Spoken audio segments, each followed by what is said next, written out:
Hello बच्चों, कैसे हो आप लोग। नीट 2025 में फिजिक्स का जो पेपर था उससे हमें एक चीज तो समझ में आ गई कि अभी लेवल की कोई ऐसे बाउंड्री नहीं है कि यहां तक पेपर आएगा, इस लेवल तक पेपर आएगा।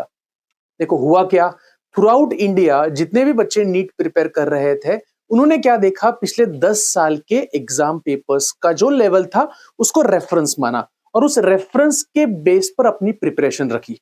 जो भी टीचर्स है, जो भी एग्जाम सेट करने वाले टीचर्स है, उन्होंने क्या देखा कि पिछले 10 साल के जो नीट के पेपर्स है उसके लेवल को सामने रख के अपने पेपर्स सेट किए। पर अभी 2026 में क्या होने वाला है, तो 2026 में क्योंकि एक चीज तो समझ में आ गई कि अभी एनटीए चाहे तो किसी भी सब्जेक्ट का पेपर किसी भी लेवल तक लेके जा सकता है। ओके, तो हमें करना क्या है, तो हमें अभी इसी लेवल को रेफरेंस मान के अपनी पढ़ाई स्टार्ट करनी है।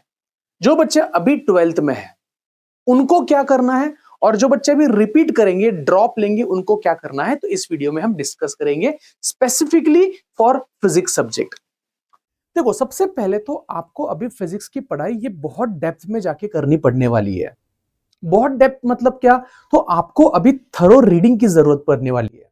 अभी सिर्फ क्लासरूम में बैठ के या सिर्फ ऑनलाइन लेक्चर्स देख के फॉर्मूला बेस्ड लर्निंग या सिर्फ रट्टा मारना और बेसिक बेसिक क्वेश्चन सॉल्व करना, अभी इससे बात नहीं बनने वाली है। तो आपको अभी फिजिक्स की इन डेप्थ नॉलेज की जरूरत पड़ने वाली है, जिसके लिए आपको अच्छी रेफरेंस बुक जैसे H.C. वर्मा की जो बुक है, NCERT के जो लाइन बाय लाइन सॉल्विंग है, लाइन बाय लाइन रीडिंग है, उसकी अभी आपको जरूरत पड़ने वाली है।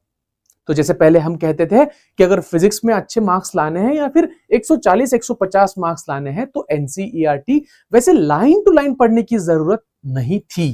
बट अभी इस पेपर को देख के एक चीज तो समझ में आ गई कि हमें कोई भी चैप्टर हो, वो सरफेस टेंशन क्यों ना हो, वो यूनिट्स एंड डायमेंशंस क्यों ना हो, या फिर वो मॉडर्न फिजिक्स क्यों ना हो, हमने देखा कि कितना डेप्थ में सवाल पूछा जा चुका है।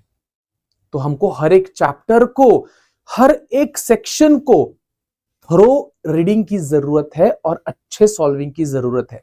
एक चीज आपको नहीं करनी है, मतलब नहीं मतलब न्यू चीज करनी है, और वो है आपको सब्जेक्टिव क्वेश्चन सॉल्व करना है।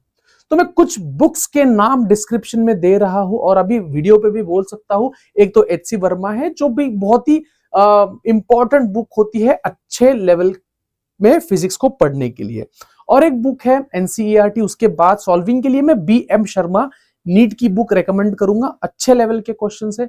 और एक बुक है मेरे सॉल्विंग में आई है, वो है बालाजी पब्लिकेशन की एक नीट की बुक है, काफी अच्छी बुक है, उसपे भी काफी अच्छे लेवल के क्वेश्चंस है, तो आप वो भी बुक ले सकते हो। या फिर आप H.C. वर्मा के जो सब्जेक्टिव क्वेश्चंस होते हैं वो भी कर सकते हो। उसके साथ साथ CP सिंह नाम की एक बुक है, वो भी काफी अच्छी बुक है। वो बात अलग है कि इस साल का नीट का पेपर ये चारों बुक्स मिला के जो डिफिकल्ट लेवल के क्वेश्चंस इनमें है उस लेवल के क्वेश्चंस पूछे जा चुके हैं। बट हमें ये चार बुक के को रेफरेंस मानना है, मतलब शुरुआत यहां से करनी है। हम जो पहले करते थे ना, इजी लेवल के क्वेश्चन करते थे, फिर मीडियम लेवल पे करते थे, फिर PYQ करते थे, और अगर समय मिलता है तो JEE मेंस के क्वेश्चन करते थे, वैसे नहीं करना है। हमें शुरुआत ही अच्छे लेवल से करनी है। और एक है जो 2000 मुझे लगता है 9 के पहले, 9-10 के पहले AIEEE नाम की एग्जाम थी, तो उसके क्वेश्चंस की लेवल मुझे याद आ रही है क्योंकि मैंने AIEEE की एग्जाम दी थी, और कुछ उसी पैटर्न का, उसी लेवल का पेपर ये मुझे दिख रहा है।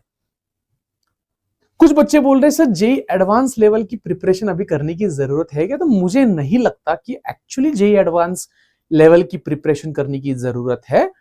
बस आपको इन डेप्थ नॉलेज की जरूरत पड़ने वाली है, लाइन टू लाइन NCERT पढ़ने की जरूरत है, और क्वेश्चन सॉल्विंग। अब एक चीज समझ में आ गई कि आपको मैथमेटिकली स्ट्रांग होना पड़ेगा। अगर आपको इस साल जैसे पेपर आया है उस साल वैसे पेपर को अगर टैकल करना है तो मैथमेटिकल अप्रोच आपको बढ़ाना पड़ेगा। मैथमेटिक्स, इंटीग्रेशन, डिफरेंशिएशन या फिर ट्रिग्नोमेट्री का अच्छा खासा यूज देखा गया है। कैलकुलेशंस हमने देखे कि काफी लेंदी कैलकुलेशंस आए हैं, तो आपको सब्जेक्टिव क्वेश्चंस पे ज्यादा फोकस करना पड़ेगा इसके बाद। मैंने देखा बायोलॉजी का कितना लेंदी पेपर था, बहुत टाइम गया। तो आपको इसके बाद इसी पेपर को रेफरेंस मानना है। चलो मान लिया अगले साल इस पेपर इससे इजी या मीडियम आएगा, बट एक चीज हमें इस साल के पेपर से सीखने को मिलती है, और वो ये है कि हमें वर्स्ट के लिए प्रिपेयर रहना है। ओके। और रही बात सर, तो हम इस साल प्रिपेयर क्यों नहीं थे? तो बेटा, ये कोई एक क्लास, एक स्टूडेंट, एक टीचर या एक शहर या एक राज्य की बात नहीं चल रही है। ये पूरे देश में कहीं भी आप अगर किसी का भी वीडियो देख लेते हो, सब लोग शॉक्ड है कि क्या नीट में इस लेवल के पेपर सेट किए जा सकते हैं। तो इसी की वजह से मैं तो ये कहूंगा कि आप लोगों की तो कुछ गलती है ही नहीं इसमें। नीट 2025 में जो भी हुआ उसमें आपकी क्या गलती है? आपने प्रिपरेशन की, आपने एफर्ट्स लिए, आपके टीचर ने वैसे ही पेपर सेट किए जैसे अब तक पूछे जा रहे थे।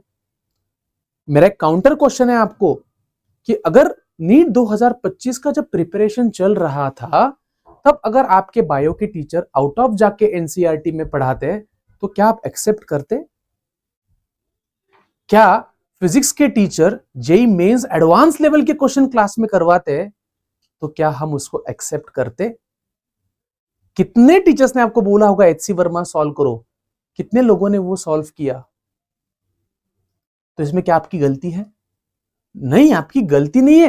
वी वर नॉट अवेयर कि एनटीए कुछ ऐसा कदम ले सकता है which is I think is stupid. This is stupidity. एक गांव का बच्चा नहीं कर सकता इस लेवल की प्रिपरेशन, जिसको कोचिंग का एक्सेस नहीं है, जिसकी फाइनेंशियल कंडीशंस खराब है। तो चलो ठीक है यार, वो उसके ऊपर एक अलग वीडियो बनाया है मैंने, वो आप देख लो या इंटरनेट पे मिल जाएंगे। मुझे उस पर बात नहीं करनी है, मुझे बात करनी है नीट 2026 में हमें क्या करना है। ठीक है, तो please start preparing for NEET 2026 from today. जो हो गया वो इतिहास है, जो बनाना वो भविष्य है। तो उसके कदम आज वर्तमान में लेने पड़ेंगे। Okay, so let's start preparing with a new josh, energy, and let's crack NEET 2026. All the best.